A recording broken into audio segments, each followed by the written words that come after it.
Hello అండి, welcome to స్వర Madhuri. Welcome to స్వర Madhuri YouTube channel. So Madhuri స్వర 8 అనేది ఇన్స్టాగ్రామ్ అకౌంట్. మనకి న్యూ ఇయర్ రాబోతుంది, న్యూ ఇయర్ 2025. ఎన్నో రెజల్యూషన్స్తో, ఎన్ని హోప్స్ అండ్ ఎక్స్పెక్టేషన్స్తో మనం న్యూ ఇయర్కి స్వాగతం చెప్తాము. సో న్యూ ఇయర్కి సంబంధించి మనకి జనరల్గా తెలుగు వారికి న్యూ ఇయర్ అనుకుంటే ఉగాది టైంకి మనకి new year, actual new year Telugu కొత్త సంవత్సరం స్టార్ట్ అవుతుందని అంటూ ఉంటారు. బట్ జనవరి 1 న్యూ ఇయర్ కింద ఎందుకు వచ్చింది, దానికి సంబంధించిన చరిత్ర ఏంటి అన్నది ఇంట్రెస్టింగ్ ఫ్యాక్ట్స్ కింద మనం తెలుసుకుందాము. కంటెంట్ నచ్చినట్టయితే ప్లీజ్ లైక్ చేసి ఫాలో అవ్వండి. అలాగే మీ న్యూ ఇయర్ రెజల్యూషన్స్ ఏవైతే ఉన్నాయో, మీరు నెక్స్ట్ ఇయర్లో ఏం చేద్దాం అనుకుంటున్నారో అవన్నీ కూడా కంప్లీట్గా ఫుల్ఫిల్ చేయాలి అని నేను మనస్ఫూర్తిగా ఆశిస్తున్నాను. అందరికీ కూడా advance happy new year and let's get started with video. So మనం తెలుసుకుందాము న్యూ ఇయర్కి సంబంధించి అసలు దీనికి సంబంధించిన చరిత్ర ఏంటి, మనం జనవరి 1 ఎందుకు జరుపుకుంటున్నాం new year. Let's get into the video. So ఈ ప్రపంచంలో అనేక దేశాల్లో సాధారణంగా జనవరి 1 తేదీన నూతన సంవత్సర వేడుకలు జరుపుకుంటూ ఉంటారు. ఈ రోజు కోసం ప్రతి ఒక్కరు చాలా ఆసక్తిగా ఎదురు చూస్తూ ఉంటారు. కొత్త సంవత్సరం ప్రారంభం కాబోతుందని చాలా మంది ప్రతి ఒక్కరిలోని ఏదో తెలియని కొత్తటి feeling and resolutions and expectations ఎన్నో చేసుకుంటూ ఉంటారు. అయితే జనవరి 1వ తేదీనే నూతన సంవత్సరం ఎందుకు ప్రారంభం అవుతుందనే విషయం గురించి అడిగితే మనలో చాలా మందికి తెలియదనే సమాధానం చెప్తూ ఉంటారు. ఈ నేపథ్యంలో మనము తెలుసుకుందాం జనవరి 1న ఎందుకు జరుపుకుంటున్నాం, అసలు న్యూ ఇయర్ జనవరి 1 అనేది ఎలా వచ్చింది, దీనికి సంబంధించిన హిస్టరీ మనం తెలుసుకుందాము. మనలో చాలా మంది నూతన సంవత్సర వేడుకల్లో పాల్గొనే ఉంటారు. అయితే జనవరి 1 తేదీనే కొత్త ఏడాది ఎందుకు ప్రారంభమవుతుంది, ఈ రోజు ఎందుకు వేడుకలు జరుపుకుంటారనే ప్రశ్నకు మనకి సమాధానం కావాలంటే 2000 సంవత్సరాలు వెనక్కి వెళ్లాల్సిందే. సో 2000 years బ్యాక్ ఏం జరిగిందంటే, చరిత్రను పరిశీలిస్తే క్రీస్తు పూర్వం 45వ సంవత్సరంలో జూలియన్ క్యాలెండర్ను ప్రవేశపెట్టారు. సూర్యుని చుట్టూ భూమి తిరగడానికి పట్టే సమయాన్ని ఆధారంగా దీన్ని రూపొందించారు. భూమి సూర్యుడు చుట్టూ తిరగడానికి 365 రోజులు కంటే కొద్దిగా ఎక్కువ సమయం పడుతుంది.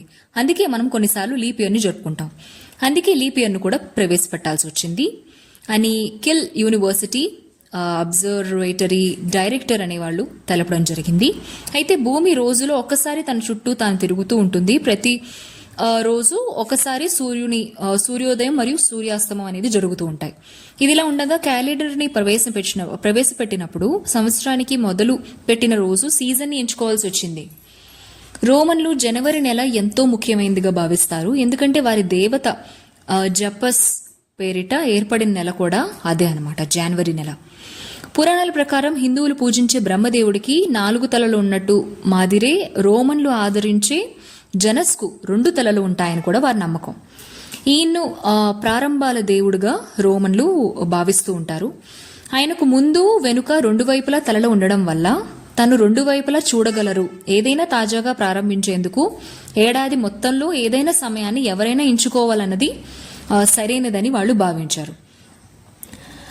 యూరోప్లో శీతాకాలం తర్వాత పగటిపూట సమయం ఎక్కువగా ఉండేది. అది కూడా ఉండేది కూడా ఇప్పుడే అన్నమాట. రోమన్లు ఇది ఒక శక్తివంతమైన కాలం, ఎందుకంటే వారు అప్పటి వరకు పగటి వేళ చాలా తక్కువగా ఉండే రోజుల్ని నెట్టుకొస్తూ ఉండేవాళ్ళు. వీరికి సమయం విశ్రాంతి లాంటిది అని అనిపించింది. అలా రోమన్లు తమ అధికారాన్ని విస్తరించి కొద్ది వాళ్ళ రాజ్యంలో పాటు క్యాలెండర్ ఇతర ప్రాంతాలకు కూడా చేరింది. అయితే పాశ్చాత్యంలో 5వ శతాబ్దంలో రోమన్లు సామ్రాజ్యం పతనమై దాని స్థానంలో క్రైస్తవం అధికారంలోకి వచ్చింది. అప్పట్లో జనవరి 1వ తేదీని అన్యమత సాంప్రదాయంగా భావించేవాళ్ళు. ఇక తర్వాత 16వ శతాబ్దంలో పోప్ 13వ గ్రెగోరియన్ క్యాలెండర్ను ప్రవేశపెట్టారు. క్రిస్టియన్ దేశంలో క్రైస్తవ దేశాల్లో కూడా కొత్త సంవత్సర దినోత్సవానికి జనవరి 1వ తేదీగా పునరుద్ధరించారు. అయితే ఇంగ్లాండ్ మాత్రం 1752 వరకు నూతన దినోత్సవాన్ని డిసెంబర్ 25 తేదీగానే జరుపుకుంటూ వచ్చింది.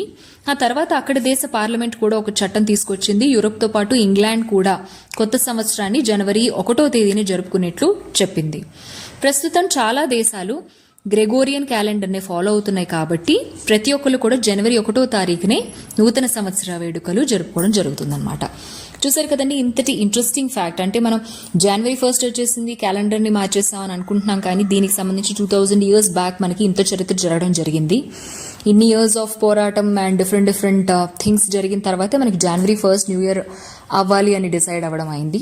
So this is the history beside January 1st. మీకు ఇన్ఫర్మేషన్ నచ్చినట్లయితే లేదా యూస్ఫుల్ అనిపించిన లేదా కొత్తగా అనిపించినా డెఫినెట్లీ సబ్స్క్రైబ్ చేసుకోండి, నోటిఫికేషన్ ఆన్ చేసుకోండి. మాధురి స్వర 8 ఇన్స్టాగ్రామ్ అకౌంట్ ప్లీజ్ ఫాలో అవ్వండి.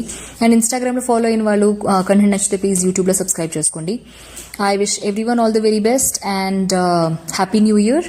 So meet you in a new video for next year. Until then, thanks for watching.